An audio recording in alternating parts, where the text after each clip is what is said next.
Hello, and welcome to ROX. This is an independently produced television series that we've been making since 1992.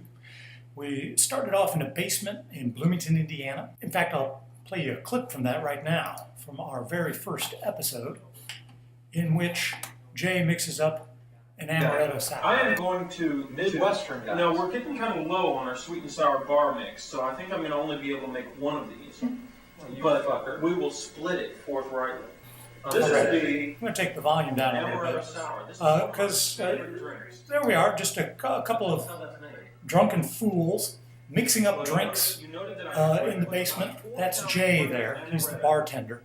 I'm B, I'm the editor. But, you know, a lot has changed since then. In fact, we live now on opposite ends of the country. Jay is in Missoula, Montana, and I am here in New Orleans. Just 3 years after we shot that very crude video, just 3 years later, in 1995, we became the first television series on the internet, believe it or not. That was 10 years, actually, before the launch of YouTube.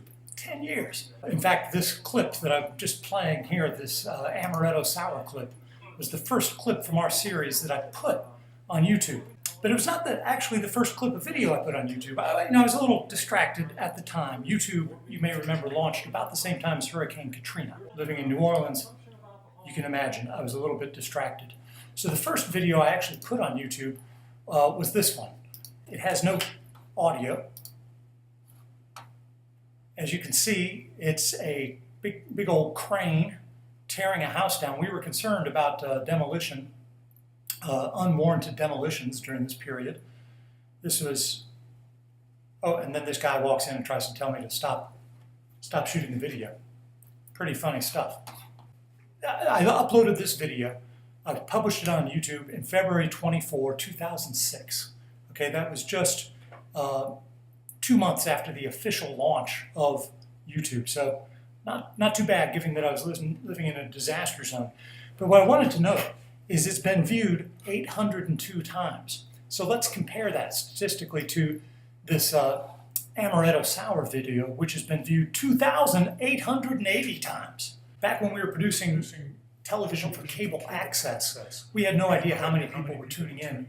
We never had numbers, we never had ratings. In fact, YouTube gives me so many statistics on the videos that we've put up here, it's kind of ridiculous. So let's find out what is the most viewed video in the lifetime of my account. Aha! And so here we have it, the most watched video. Let's give it a whirl.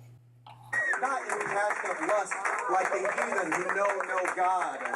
Finally, Romans 1, verse 24. Therefore, God gave them over to the sinful desires of their hearts, to sexual impurity, for the degrading of their bodies with one another. So toe sucking, yes, toe sucking is in fact the #1 video, statistically speaking. That's the wonderful Alice Wolfson, by the way. This video has been viewed 4,225 times, incredibly. This is our 99th episode, actually, ROX number 99. Go viral or die trying. People ask us all the time. People ask me, or maybe I just wonder it to myself, if I'm so smart, how come I'm not rich? If I'm so savvy with the media and the video and the internet and stuff, then how come I'm not at least social media famous? We're looking at statistics, just trying to see what successes we have had here on this platform. So besides just looking at the total number of views, we can actually also look at the total amount of time watched, which may not be the same. In fact, it often isn't. The most watched video is one that we produced especially for this episode. It's never been featured in a previous episode of ROX. It's never been really featured anywhere. I need all the likes I can get.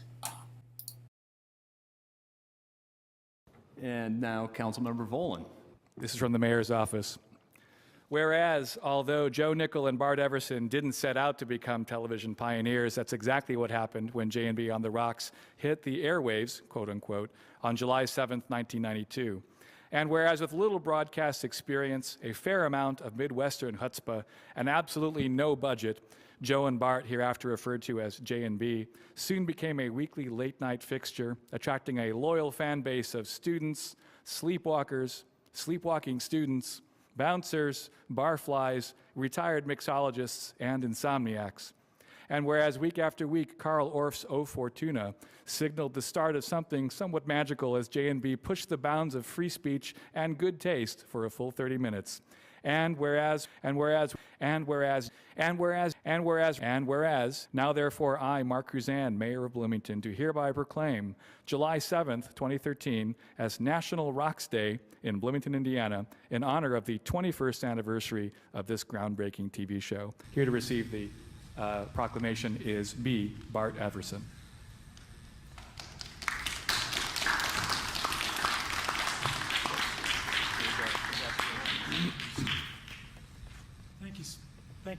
Thank you so much. This really means a lot, and I just wanted to say thank you to the people of Bloomington, because really, there's no place else we feel like this television show could have gotten started, that no place else it could have really emerged. And I know, Steve, that you are, you got your 5-minute limit, so I'll keep my comments very brief. There's, I guess, really just one other thing I want to say. So this is going out on Cats right now, right? We're going out to the local television viewers, and so I would just ask everybody in this room and all the people at home, are any of you on Facebook? Anybody on Facebook? Anybody? Just a couple of people? Great, because listen, I need all the likes I can get, because I got all the haters that I need. If I didn't take control of this entire show, then they wouldn't call me Editor B. Hit it, T. Boom. Boom. I'm feeling this. It's hard to maintain this lifestyle, giving so much love to a city far away when I'd rather just be chilling in B-Town, as I always just wanted to stay. But that was 21 years ago, when I started this show with a guy named Joe, and now it's not too surprising you can feel my chi rising, because I'm back here on Bloomington soil. Now they say there's a mystic energy that emanates from the limestone below. That's right, T. If there's one thing that Bloomingtonians are known for, it's that they love their local native mineral deposits. That's right, B. Never let it be said that Bloomingtonians don't like their rocks. And that's why we like Bloomingtonians. And that's what makes this long-distance relationship so complicated. And that's why we're using social media, and that's why we need all the likes we can get, because we got all the haters that we need. You simply want us just to like you on Facebook? No, wait, Christy, please. If there's one thing that we've learned over the years, it's that we're all about the love, all about sharing the love. This isn't just about me. This is about all of you. This is, see, you may have considered this just another meeting of the Bloomington Common Council, but this is ROX, episode number 99. We're videotaping it right now. And so we're sharing this love with all of the ROX crew, which includes every person in this room and every person who's watching this on television right now. So when you like ROX on Facebook, it's kind of like you're liking yourself. So say it with me now. We need all the likes we can get, because we got all the haters that we need. To let love flow, you've got to let life grow. So today we're just planting the seed. Thank you very much, Bloomington. Peace, love, one unity. We're out.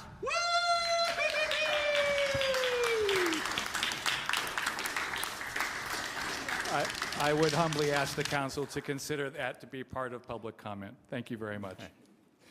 Thank you, Councilmember Volan.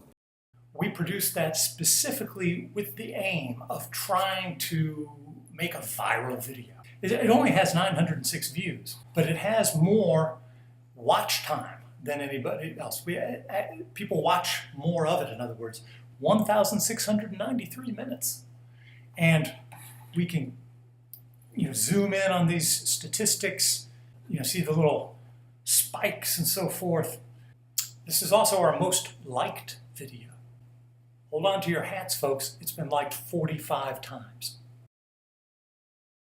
What makes a video viral? Another tried and true method of getting people to watch your video on YouTube supposedly is to put a cute kid in it. And we asked a number of different people if we could feature videos of their kids, and for some reason people just didn't want to do that. But we did find that my own daughter was willing to play along. So here's a video that she made.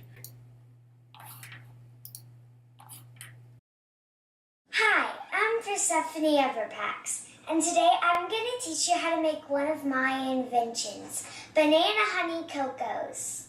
So let's get started. You need 1 banana, honey, cocoa. You can use any cocoa that you have, toothpicks. I'm using a butter knife, one of our bigger spoons, and a fork. If you don't know how to flute a banana, you just scrape it like this. And try not to let that happen. It's kind of peaceful doing it, and it makes a cool pattern. All right, I'm not going to play the whole video for you. Hopefully that gives you a flavor. You can go online on YouTube and find banana honey cocos and watch the whole thing yourself. It's only 6 minutes long. This video has been watched a grand total of 73 times and gotten 4 likes. So not a huge success in the viral department. Going back to our statistics, I mentioned these spikes. So if we zoom in on these watch time statistics, we'll see this big spike in September of 2013. Wow, I tracked that down. What video was that, you may wonder? I'll show you. We're going to mix a drink here, and in order to make this drink, you need these fine ingredients: vodka, Guyana, and Campari, as well as some orange juice. Of course, you're making this with your loved ones around you. This is a wedding anniversary. I'm making it because it's my 10th wedding, the 10th anniversary of my wedding. It's been 10 years since I was married, and my wife is nowhere to be found. Where the fuck is she? Get your fucking ass up here. I'm in the garden. Sorry, baby. Another disappointment. Welcome to the world of marriage. We're making 4 of these because there are 4 of us here. Me and Christy, we're celebrating our 10th wedding anniversary, thus the drink wedding anniversary. Also Tanya and James, who's behind the camera. If you turn the camera around and show yourself to the viewing public, who are not married, but they're getting married soon, and so we're celebrating kind of a double wedding. One for me, one for Tanya, one for James, and a smaller one for Christy because she is small. Very simple, an ounce of vodka in each glass. I'm just eyeballing it. Of course, you might want to be more precise, use a jigger or something like that. But we don't really care because we've been married for 10 years and we just don't give a fuck. You can say that again. We've been married for 10 years and we just don't give a fuck. So an equal amount of this anise and vanilla flavored liqueur. Have you ever puked so hard that your bile, you've puked bile and it's actually that color? Half an ounce of Campari. You play cards until morning parties, and somebody got drunk and decided to pee in an empty glass and then put it in the fridge. Elixirs. And, then just of course, a tiny drop for The mini Christy. mini splash. There we go. I haven't even had the drink yet. Finally, you want to top it off with some orange juice. Whoa. And you can see that the wedding anniversary is a nice orange color. and for Baby Bear, Just a little. Here we go. You've made your wedding anniversary. Now pass them around and share them. And drink a toast. A toast Cheers. to 10 years of marital bliss. In the mini. and hopefully, That's right. And hopefully 10 more. Many more. Yay! Yay! It's kind of like you get married and then, oops, I made the wrong decision. I can't believe I'm in this for life.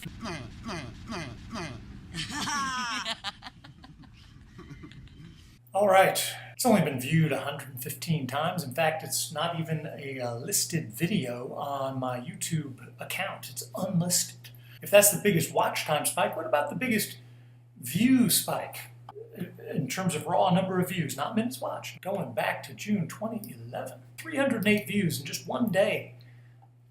Well, it's big for us anyway. And what video was that? 610 Stompers on Bank Street.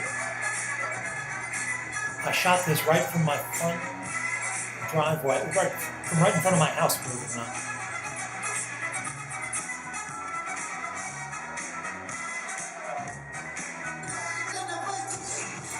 All right, I'm not going to show you the whole video.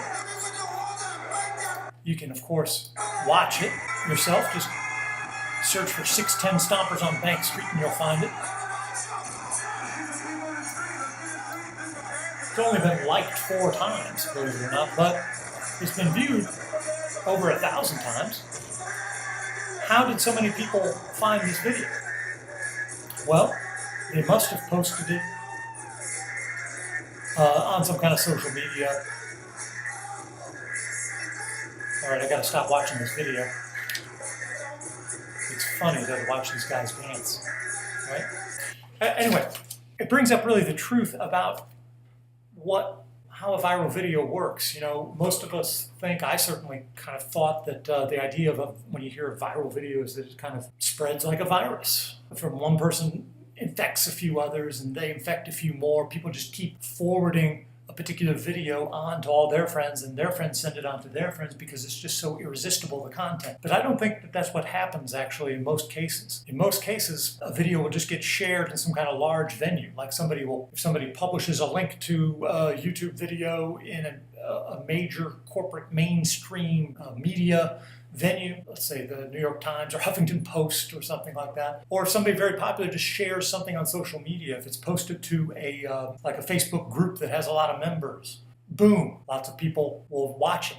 Well, that's really not viral, is it? It's really just the classic effect of a big publication that has a big audience highlighting something, and then that something will get a lot of views.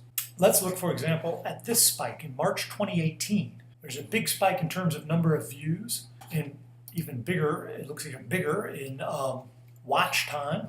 On March 10th, 2018, 295 watch time minutes. That's 4 hours and 55 minutes. Turns out it's this video, Noam Chomsky. I only started posting full episodes of ROX really very recently. This video of Noam Chomsky was posted on Reddit. Ruling class in Washington, D.C. that has And very it's little... just starting mid-episode. Definitely not going to play the whole episode for you here because it's lengthy. It's a half an hour. You can watch it yourself. Somebody posted this video on Reddit, of course, an incredibly popular site, and a bunch of people watched it. So that just goes to show that what we call viral isn't necessarily viral. It's more just the classic publication effect. So our latest effort to go viral or die trying, how about a how-to video? How-to videos, as we know, are very popular on YouTube. We've been making this show about mixed drinks for a while. Surely how to mix a drink would be a good video. And we thought it would be good to start with the very first drink that we featured on this series and the very first clip we put on YouTube, how to mix an amaretto sour. So I asked Jay in Montana to revisit this question, and here's what he came up with. All right, so we're going to mix an amaretto sour. Now this is a drink that I have a particular deep fondness for. You know, I love the deep tradition and cultural roots of amaretto. It's kind of like this TV series. It has very deep cultural roots. Kind of like this TV series. It traditions. Has very deep cultural you know, amaretto is a drink. Traditions. Well, almonds, of course, are the primary flavoring component of amaretto, and you know, almonds go so deep into our history. Like in the Bible, for example, in the book of Acts, chapter 18, verse 7, there's the part about Aaron having his rod that bears almonds. And, you know, I love this image of like being able to shake Aaron's rod and like grab a handful of his nuts and just squeeze them and being able to just suck the juices right out. Oh, it's a beautiful story. It's a holy story. Kind of like this TV series is. Enough about the drink. Let's mix the drink. Understand that I have, in my old age, I have become a little more attuned to high quality ingredients. So I'm not going to just, you know, get any off the shelf amaretto. I'm going to make my own amaretto. So you'll need a receptacle, a large, you know, got a nice vase here that I think will be good for this. It has lots of room for it to breathe. You know, I get my almonds from a specialty farm in California.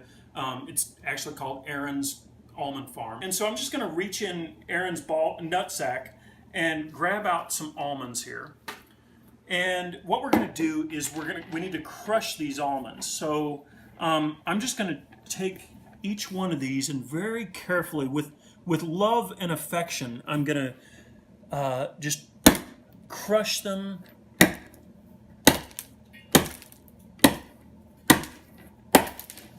All right, I might be getting a little bit hasty here.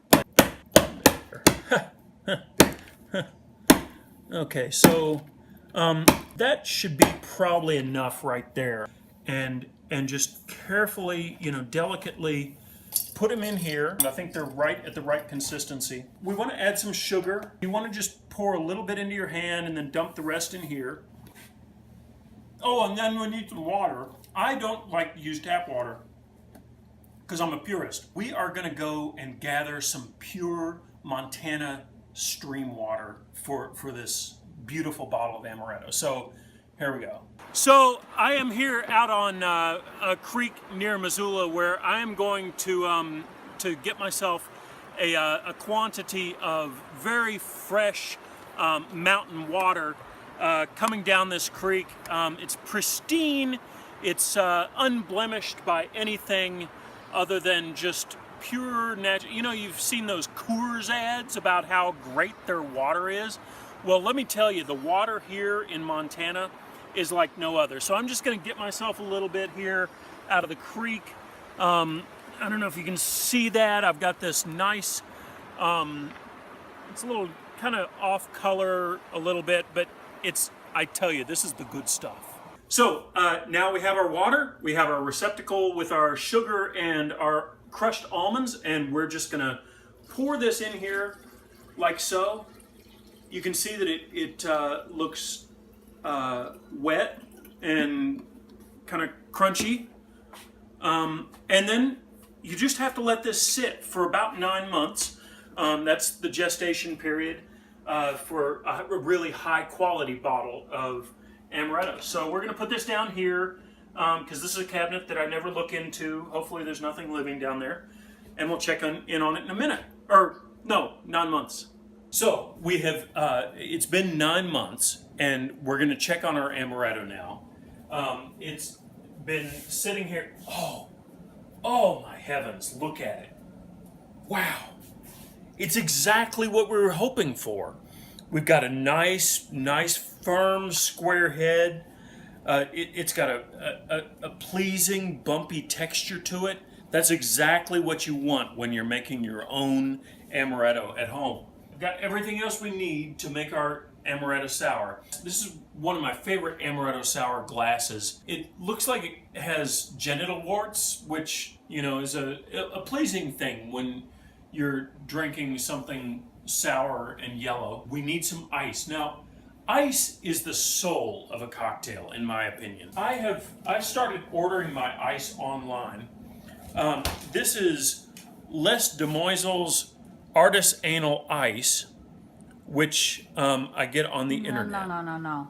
What? Artisanal? No. Artisanal. What? That's artisanal. All I know is that this is good shit. As you can see, these cubes come in individually wrapped packages. You like the sound? I love this. Listen to that. I mean, you don't get that kind of resonance from normal ice from your freezer. So we're going to open our homemade amaretto.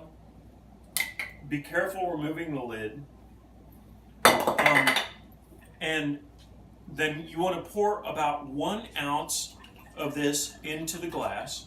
You know, when you're really making an artisanal amaretto sour with homemade amaretto and artisanal ice and this fantastic glass, you have to use the best. And this stuff, I mean, God, I paid like $3 for it at the grocery store about an hour ago. So it's clearly fresh. So you want to add about 1 ounce of this. I've discovered this. This is called the Hitachi Magic Wand. They couldn't have picked a better name because it is truly magic. So you just turn it on, and then you thrust, and you get this nice. Oh my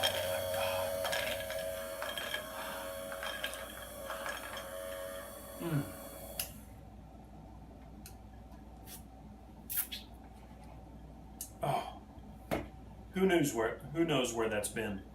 I mean, in like what drinks and stuff. And now you have a fully mixed drink that is really up to the standards that we've set in this fantastic television program. So, cheers.